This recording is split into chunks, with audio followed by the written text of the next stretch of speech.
Welcome to the Sports Card Lessons Podcast. I'm your host, Big Ken.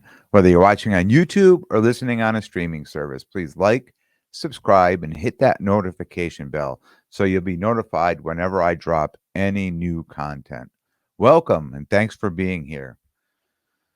2023 National Sports Collector Convention is in the books. And first off, apologies for not dropping any content this week.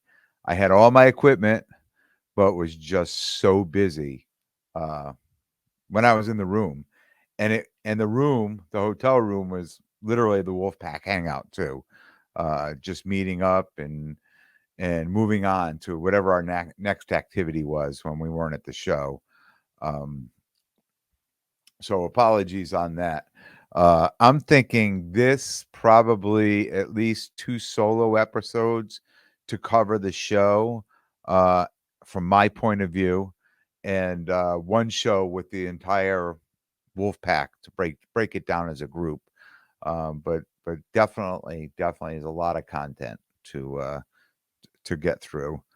Um 5 straight days, nonstop hobbying, 5 days, early morning starts, right? Late night trade nights, and of course, the Wolfpack family dinner at Gibson Steakhouse. Whew, you can hear I've lost my voice. So I'm hoarse here and pushing this out tonight. It's Monday night. I arrived this morning. I flew in this morning, and being self-employed, right? There's no rest. I was away practically the whole week last week. Had to get home, get changed, and run out and put out fires all day. So definitely looking forward to getting a good night's sleep tonight back in my own bed. But anyways, last week, Wednesday, flew into Chicago, arrived early Wednesday morning, uh, met up with and met in person for the first time my man Carmine at Carmine's Cards and half of Crosstown Cardboard podcast. And we opened and closed the show together. He was with me, met me in the airport. We went to the hotel, dropped our bags off, went to the convention center. Um, Pallet was there. We started ripping down the pallet and setting up tables and setting things up. And at the end of the show, Sunday night, he was there with me when we were loading the pallet back up and starting to shrink wrap it. So we opened and closed the show together, and that was kind of cool. Um, last year when I was in Atlantic City, I did the same thing. I got there early Wednesday, but I only had a half a table, 2 showcases, so it didn't take much setting up. And I left Atlantic City Saturday morning, so I wasn't there for the Saturday or Sunday show. So really coming into this show, I had no idea what to expect on Sunday. And that may even make it probably will not make it into this, probably be in part 2, but yeah, so we got set up. We set up our space, or I set up my space. Everybody else was there. People showing up on Wednesday, setting up the table. Um, we got there, I think like 11:30. We got over there. So of course it didn't take that long to set everything up. Um, I think we were all set up by like 1:30. Went and grabbed some Starbucks. There was a star when I showed up and I saw there was a Starbucks right in the main lobby. I'm like, oh, dear diary, jackpot, right? I could live on this stuff all week. But unfortunately, everybody else thought the same thing. And the line for this place was, just insane every single day. But anyways, waited in line, got some stuff. Figured I'm gonna go run off and look around. I wanted to stop into Panini. If you're been listening, a listener of the show, you've heard me talk many times about this redemption, this Patrick Mahomes 2021 Panini Black on card auto. It's the Smoke Show. card with it, and it's numbered to 10. So, I've been waiting now a few years on this card, and I'm always checking in with Panini. So I said, "Oh, you know what? I'm gonna run over there, before the show gets going." You know, the only people in there now are just the dealers and corporate, and everybody's really just setting stuff up. And I'm not going to get into into a bad experience, but uh, if you didn't have an appointment at Panini, I don't care who you were, I don't care what time it was, that place was locked down like Fort Knox, and nobody was willing to talk to you over there, about anything. And I would really just had a question. I said to about 3 people, "Look, I just have a quick question, just kinda get your opinion or somebody's opinion, like, should I be holding out for this? Is it ever gonna come?" type of thing. And, all they kept asking, "Do you have an appointment? If you don't have an appointment." I said, "Okay." Um Luckily enough, and I say luckily enough, it worked in my favor, but not for my friend. I had a friend that had made plans to go out there, and had an appointment at Panini to trade in some, redemption cards that never were fulfilled, and last minute he couldn't make it, and he said, "Could you do me a huge favor and pick up my card?" I said, "Sure." So he sent me all his information, and he had a Friday appointment. So I gave up on even trying to talk to anybody. I figured, here it is. It's a little hack, right? Somebody else has got an appointment. I'm going to pick up the card, but now I've got the information, because y- you can't make an appointment the day of the show. Those appointments were probably sold out, weeks before the show. So, anyways, I was able to get in there Friday, walk through all the security with this appointment code, and when I fulfilled his redemption for his black box, I was able to ask my question, and they were pretty confident that that would happen this year, before the end of this year, that that card would be signed and shipped to me. So holding out for that, and fingers crossed, I hope it happens. Um, Went looking for some friends on Wednesday. People I know were set up there. I did have some booth numbers. Um, I was getting lost. And if you were at the show, you know exactly what I mean. There were like 4 different sections of this show, and once you started walking, you're like, "I don't know if I walk all the way to the end, if there's an exit or a connection to another piece of this building." And I was doing a lot of walking, looking for people. I found most of the people I went looking for. Some people I didn't find, but they found me, which was, perfect. Uh, I think at the end of the day, there may have been 1 or 2 people that we were at the show both for 5 days, and we never saw each other. So, uh, that being said, again, if you were at the show, you know what I mean. The place was massive. I mean, compared to Atlantic City last year, um, it would be like comparing my house being Atlantic City to my neighborhood being Chicago. I mean, just it was a night and day difference of the size. It was just massive there. Um, I ended up back at the booth, before the show start. And it started slow, as expected. Even last year, I remember last year that Wednesday just being a really slow day, and almost feeling a little disappointed, that it was a slow day.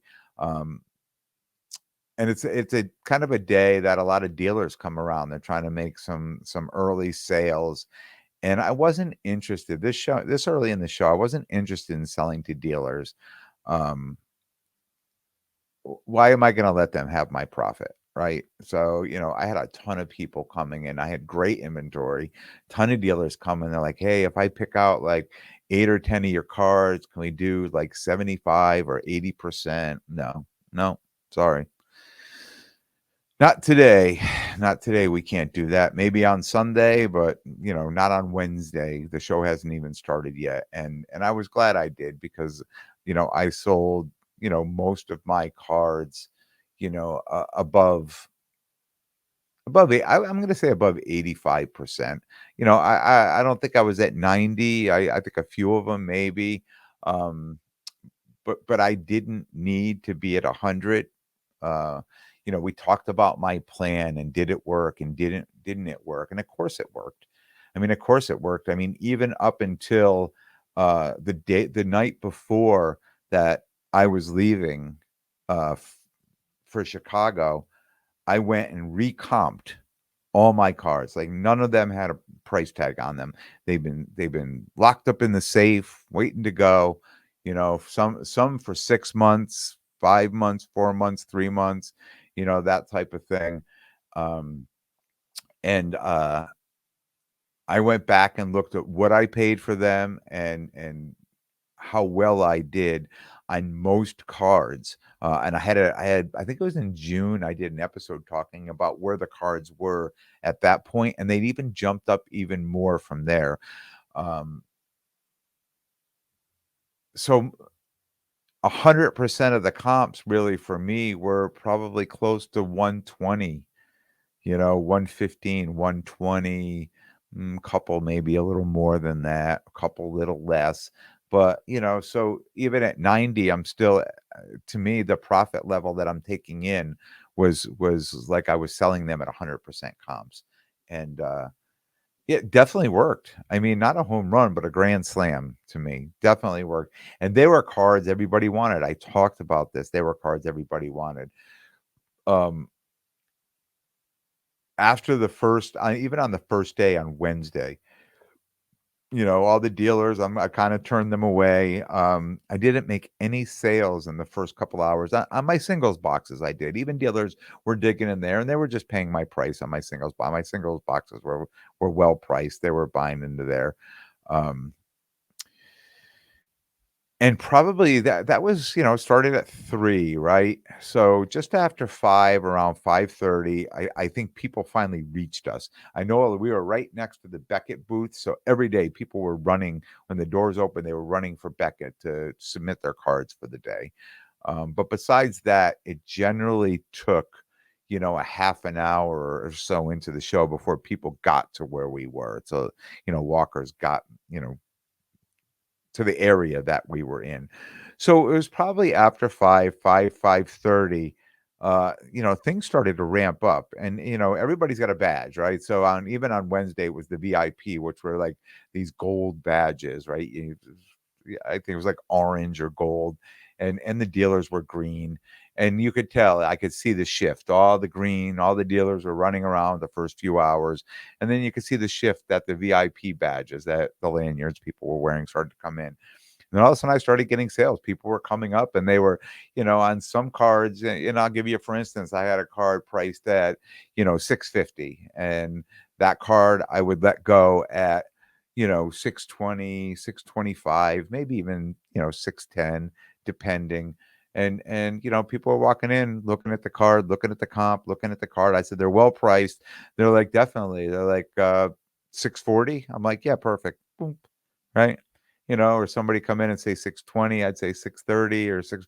Yeah, no, and they were just, yes, they were trying to get a discount even off the discounted price to begin with, but they uh they were happy to buy the cards and pay for the cards.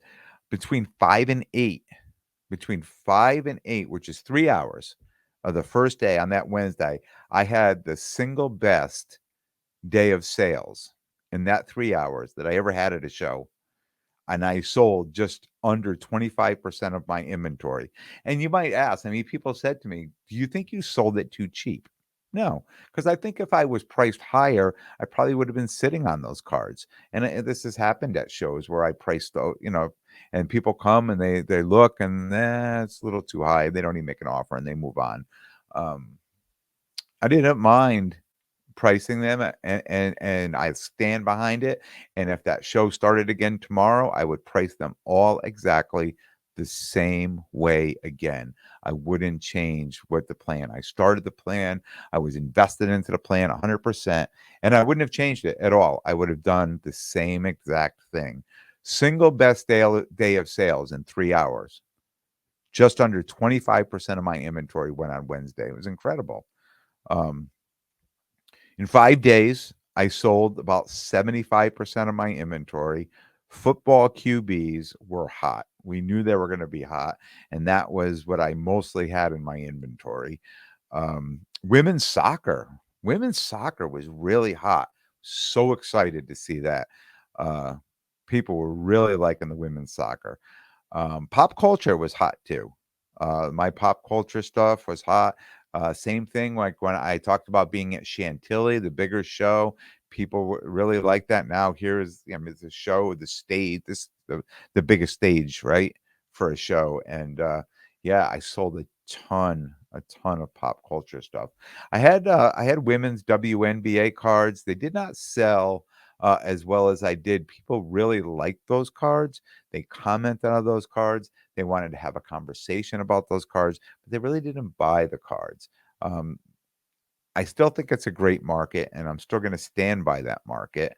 Um, but I can say that, you know, I did not. I traded one, and I sold maybe two or three of those compared to, you know, my women's soccer inventory. I probably sold 30 or 40% of my women's soccer inventory. So that, you know, between that and the pop culture, it was football, you know, and women's soccer and pop culture were really kind of tied. I mean, of what I had in my inventory, I moved a ton of stuff. I know basketball was moving, it was pretty big, and this would be the time, right? This would be the time you start buying basketball. If that was my lane and I was gonna jump into it, I would have been out there buying basketball now because I just think that, you know, this is probably the right time to buy that. Um, but it's just not my lane, and I don't know enough about it, and, um, I I think what I'm doing is working for me, and I'm really having fun doing it, and I'm loving the people that I'm meeting that are also into this. So I'm going to stick with my three lanes right there, and you know, dabble in a few other things, but you know, concentrate on the football.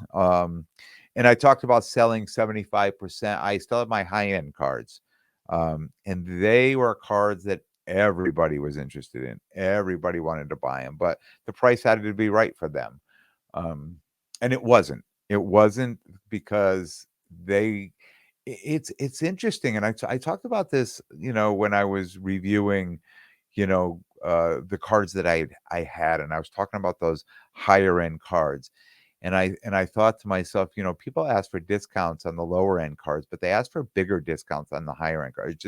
It's just the way it is. Everybody wants to be, you know, on a lower end card, if you they want 40 or $50, and then you get on to a higher end card, they're in the hundreds. They want 300, 400, $500 discount because it needs to make sense to them because they're afraid they might get stuck with it. They want a lot more room in it. So if someone's making an offer, they can just take a little bit of a profit and hot potato pass it on to somebody else.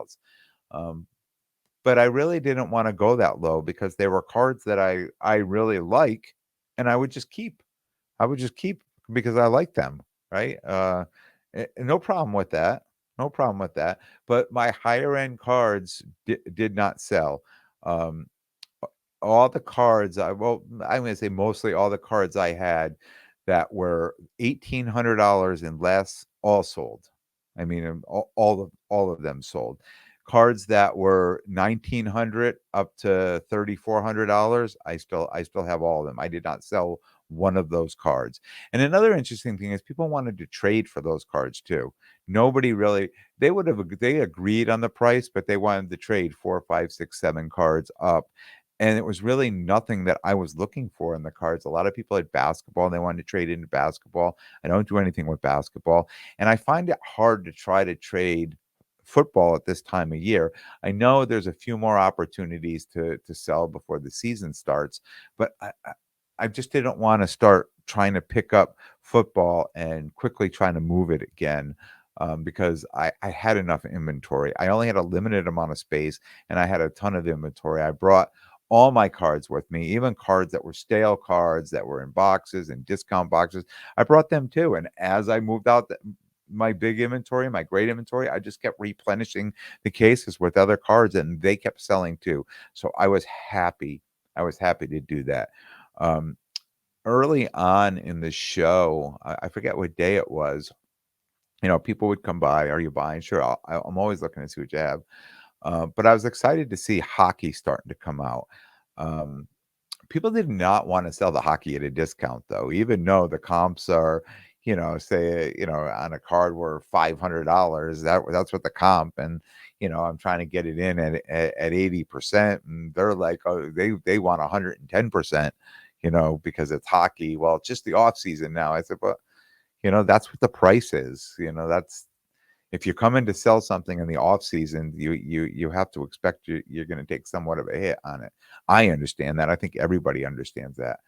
I did purchase, a 2012, 2013 Alex Ovechkin PMG, to the blue to 50, and it was a BGS 7.5. Um, and the guy came with the card, and, he was figured the comp was 1,800. He wanted 1,500. I didn't even come anywhere close to that, and I said, "I don't want to embarrass you, but you know, right now, this time of year, this is really what this card is worth. It's not worth what you think it is. I'm happy to." He really said, "Just make me an offer." And at that point, I thought to myself, nobody's probably making an offer to him on this card. So, I threw out an offer that made sense to me. And he said, "No, I think that's too low." He took about 4 steps away from the table and he came back and he said, "You know what? I had the card long enough. I'm going to take your offer." I said, "Okay."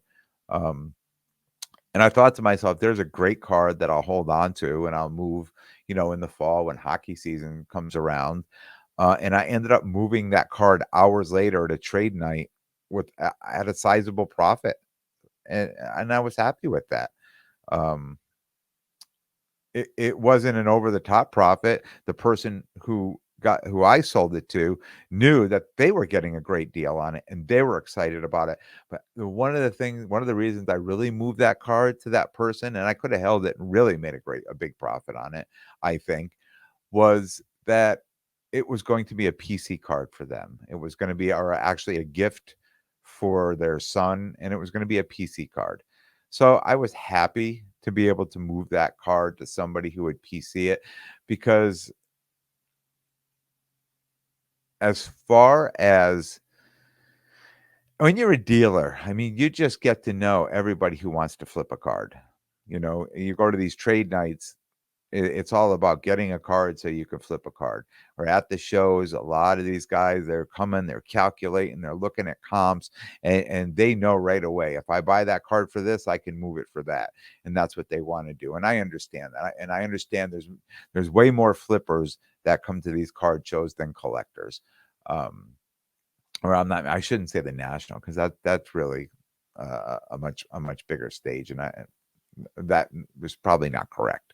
But a lot of the smaller shows, I should say, and the medium shows, like that. So, it's hard to make a connection when somebody's just buying a card to go. And I always talk about telling a story, right? I want to tell a story about a card, and I pass that story on. Sometimes these people look at me like, "Okay, okay, okay, give me the card. Let's go, let's go." Like I don't need to hear a story because the card, I have no connection to this card. I'm gonna go move it to this guy as fast as or somebody else, whoever the next person's willing to pay me 5 or 10% more for this card, they're getting this card, right?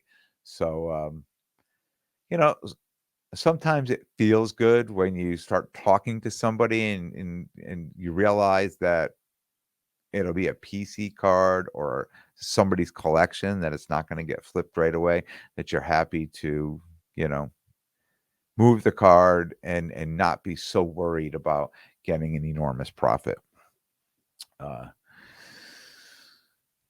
on, Wednesday, Anne Marie from the Women in the Hobby booth was coming just came by my table and saw that I had women's soccer and WNBA cards, and she was really excited. We talked for a while, told her my PC was Trinity Rodman, and she said she hadn't had gotten her cards yet. I guess they were either being shipped there or whatever. She said, "When I get my cards, when my cards get here, I'm gonna bring them back over and, share them with you." And I was excited. I was like, "Great, I can't wait." Um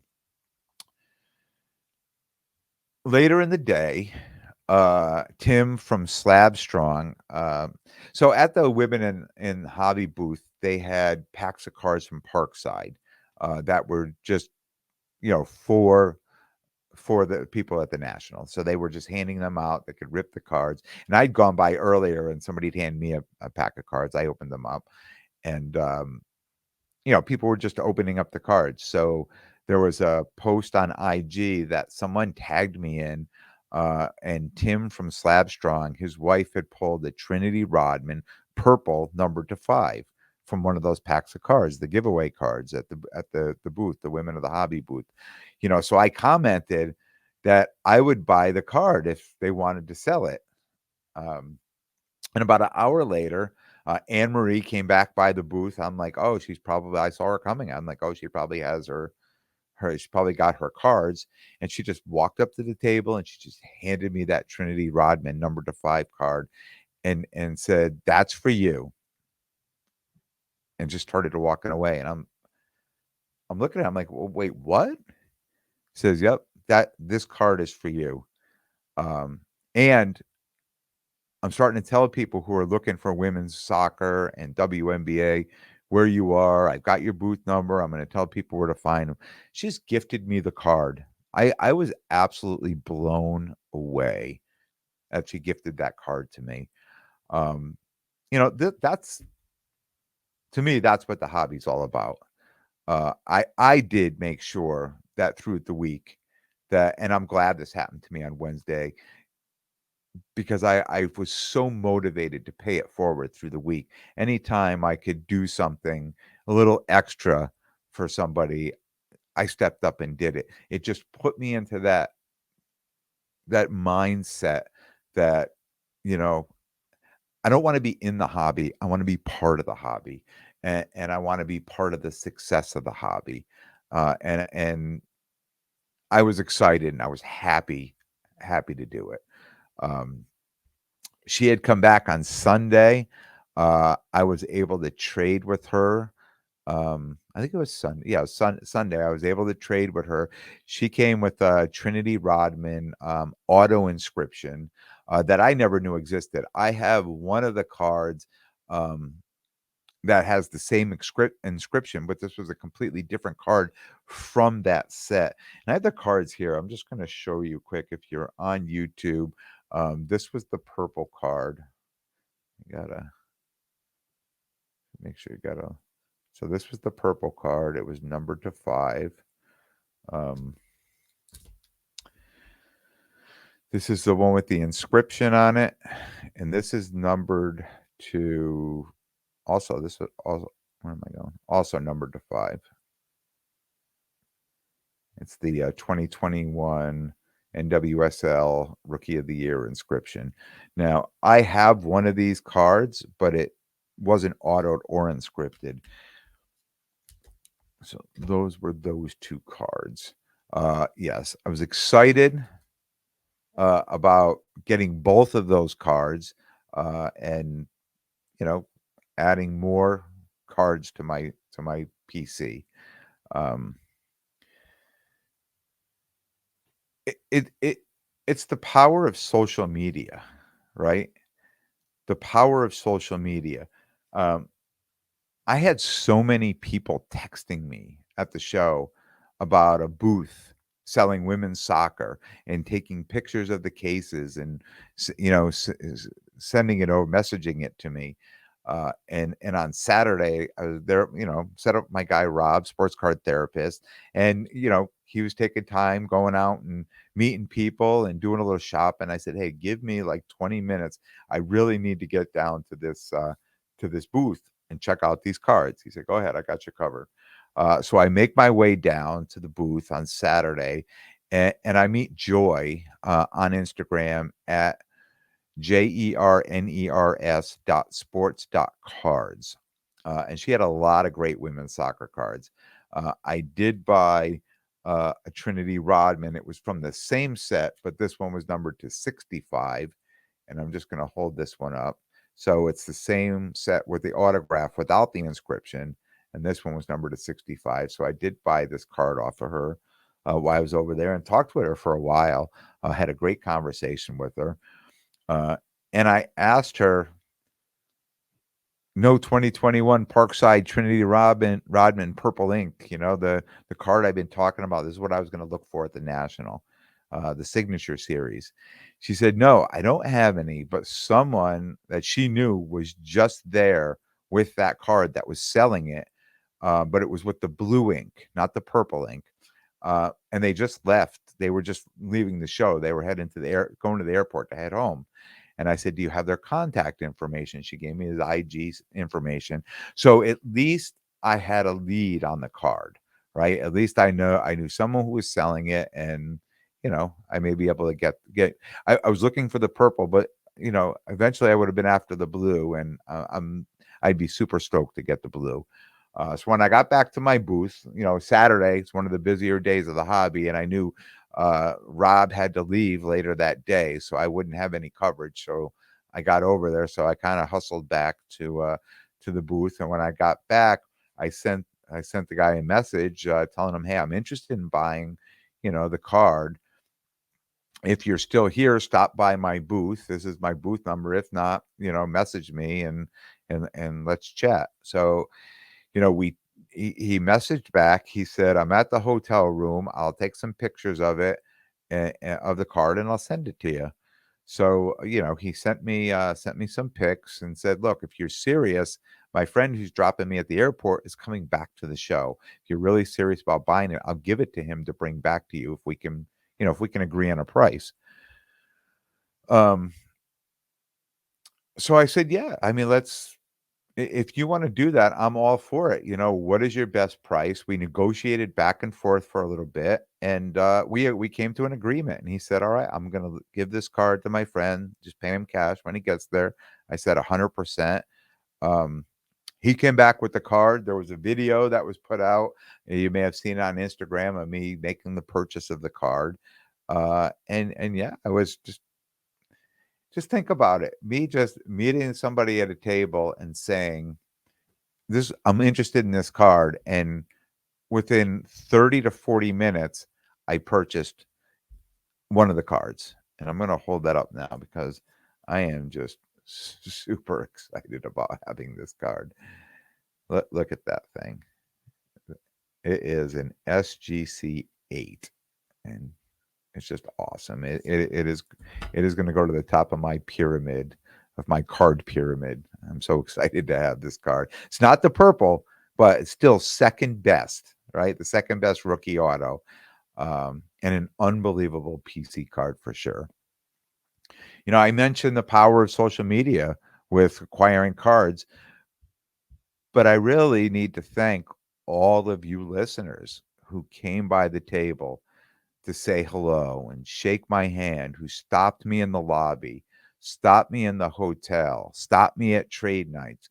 Even the guy this morning at 5:30 this morning, you yelled to me in the airport from another terminal, on the other side, saying, "Hey, Big Ken, I'm looking forward to this week's recap episode." um, and even people who showed up with gifts, with some cards, and even Utah State Prison coin. I mean, it's just the outpouring is unbelievable from all the listeners. I am so humbled. The experience of the National is like none other, especially as a dealer.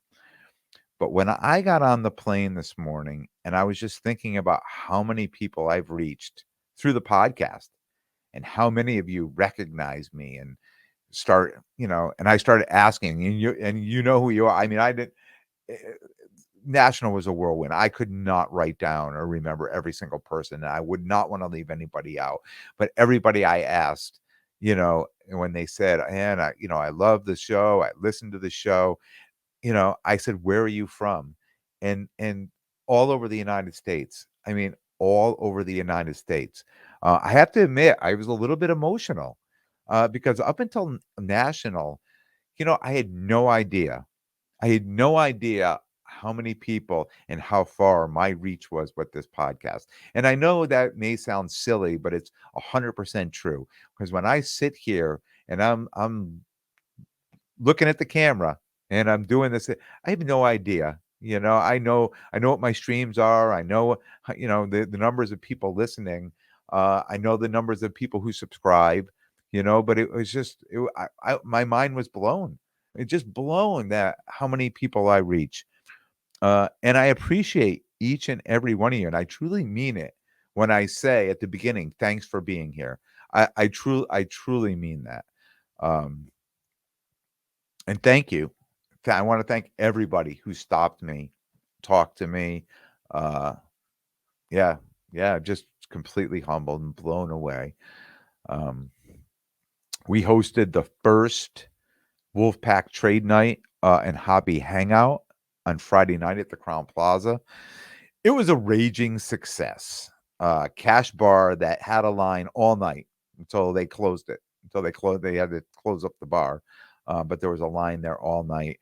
A live DJ and a packed house all night. Um, the manager came in around 9 p.m. and said we could keep the room open for as long as we'd like. Um, it was unbelievable how many people were in that room. And then after that, more people started pulling in because I apparently the trade night at Lowe's got shut down. So everyone came from over there to ours. The hallways, upstairs, around the corner. It was just unbelievable how many people were there. Trade night started at 6. So, we left the show like around 5, ran back to the room, quick change, and downstairs to, get set up for trade night. And, you know, you don't have time to eat or do anything. So around 11, I know Rob ordered some deep dish pizza, ordered to be delivered to the room. So we all headed upstairs around 11 to eat. I mean, we were just getting to eat dinner at that point. Um, and we went back down to the trade night area at 1 a.m., and the room and the hallways were still full of people. We were coming down and we were proud. I mean, I have to say, man, we were glowing. And we were coming down there at 1 o'clock in the morning. And as we're coming down the stairs, and I start to see a crowd of people, and we weren't even close to where that room was yet. Man, we were just looking at each other, a couple fist bumps, big smiles. We're like, yeah, we did this. We put this together, and it was a raging success. Um, I don't remember how late we stayed. I'm sure it was like 1:30, quarter to 2 when we got out of there, and there was just still a ton of people in there, trying to trade. Huge success, and just the first of many to come. Um, on part 2, uh I'm gonna talk about some deals that I made at the show, some deals I made at trade night, and just the rest of my experience in Chicago, and things that I did. I'm pushing on 40 minutes here, so I'm gonna stop this one now. I'm gonna try to drop another one tomorrow night. I'm gonna try to drop a back-to-back this week because I missed you guys last week. So I'm going to try to drop a back to back. And I know Thursday we're going to have a Wolfpack recap drop on Thursday. So it's going to be a lot of content this week. A lot of content. Um, I want to thank everyone for tuning in. And if you like what you hear, please definitely subscribe. And most importantly, tell a friend and spread the word. And until next time, take care of yourselves and everyone around you.